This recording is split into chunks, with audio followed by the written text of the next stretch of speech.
Modi magic নয়, বিহারের ভোটে চলল এনডিএ ম্যাজিক। উন্নয়নের জোয়ারে গা ভাসাতে তৈরি বিহার। ভোট গণনার 5 ঘন্টা পর চিত্রটা স্পষ্ট যে বিহারে এনডিএ সরকারে গঠন হতে চলেছে।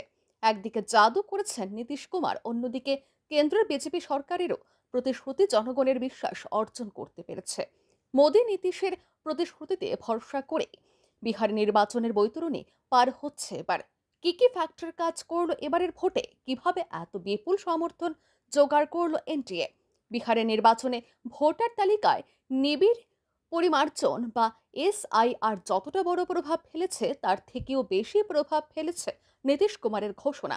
রাজ্যের 1.3 কোটি মহিলাদের জন্য 10,000 টাকার স্কিম ঘোষণা করেছেন নীতিশ কুমার।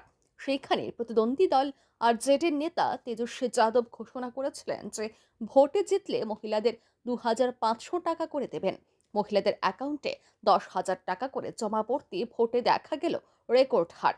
বিহারে এবার 71%-রও বেশি মহিলা ভোট দিয়েছেন। এনডিএর ভোটে জেতার ক্ষেত্রে আরও একটি বড় ফ্যাক্টর হয়ে উঠেছে বিনামূল্যে বিদ্যুৎ। 150 ইউনিট পর্যন্ত বিদ্যুৎ ফ্রিতে দেওয়ার ঘোষণা করা হয়েছে।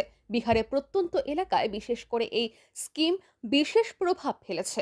সেখানের সাধারণ মানুষের কাছে ফ্রিতে বিদ্যুৎই একমাত্র ভরসা হয়ে উঠেছে। নীতিশ কুমারের সরকারের ভোট প্রচারে আরও একটা বড় গেম চেঞ্জার অবশ্যই পেনশন স্কিম। বিহারের 1.2 কোটি প্রবীণ নাগরিকদের জন্য পেনশন 400 টাকা থেকে বাড়িয়ে 1,100 টাকা করতে ভোট বৃষ্টি হয়েছে জেডিইউ বিজেপির ঝোলিতে। বিহারে প্রবীণ নাগরিকদের কাছে এটা বড় উপহার।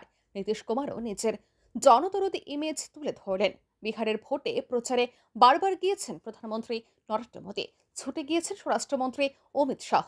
ভোট প্রচারে তারা নিজেদের উন্নয়ন কাজের ঢাক যেমন পিটিয়েছেন, তেমনি জনগণকে বারবার মনে করিয়ে দিয়েছেন জঙ্গল রাজের কথা।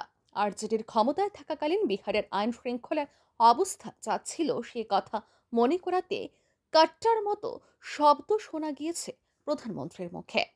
ব্যুরো রিপোর্ট, আর ই নিউজ।